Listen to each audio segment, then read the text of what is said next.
I wasn't born a criminal. I was born into a comfortable home. First son, first grandchild, the one they called the pride of the family. But I think that title broke me before I even understood what responsibility meant. Growing up, every mistake I made was swept under the rug. When I slapped another kid in church for not giving me his biscuit, my mother said, "He's just a child." When I got caught stealing pens and snacks from my classmates, my father brushed it off.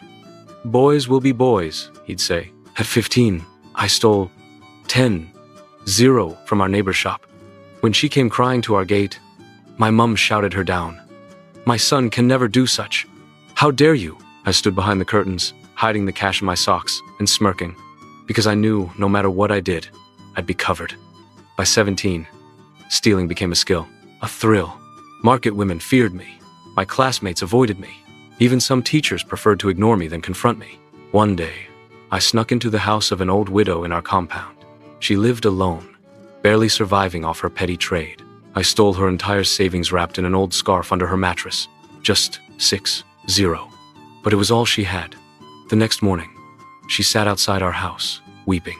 And when my mom came out, the woman said, "That boy you're raising like a prince. May he never know peace until he feels what it's like to beg." I laughed.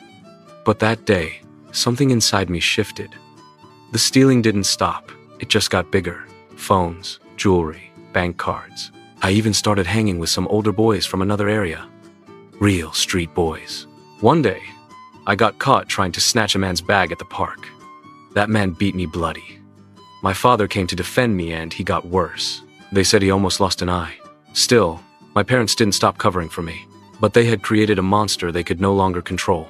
At 21, I was arrested during a failed home robbery. The house had CCTV. The owners? Government people? We were caught, tried, and sentenced. 10 years. That courtroom? That cell? That uniform? I had never felt so small. My father didn't come to court. My mother fainted in the gallery. And just like that, the boy who was just a child was now inmate number 4,725. Prison changed me. It wasn't just the cold floors or the fights over food. It was seeing my mates on the outside graduating, marrying, living. A friend from primary school came to visit once. He was working in tech, drove a car I couldn't even name. He looked at me through the glass and said, "Bro, you were one of the smartest kids I knew.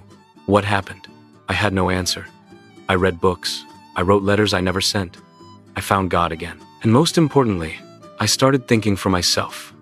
10 years. 10 years of sitting in silence with nothing but my past screaming in my ears. I'm out now, 31 years old. No degree, no job, no reputation. My mates have kids, houses, peace. As for my parents, they don't talk much these days. They regret it.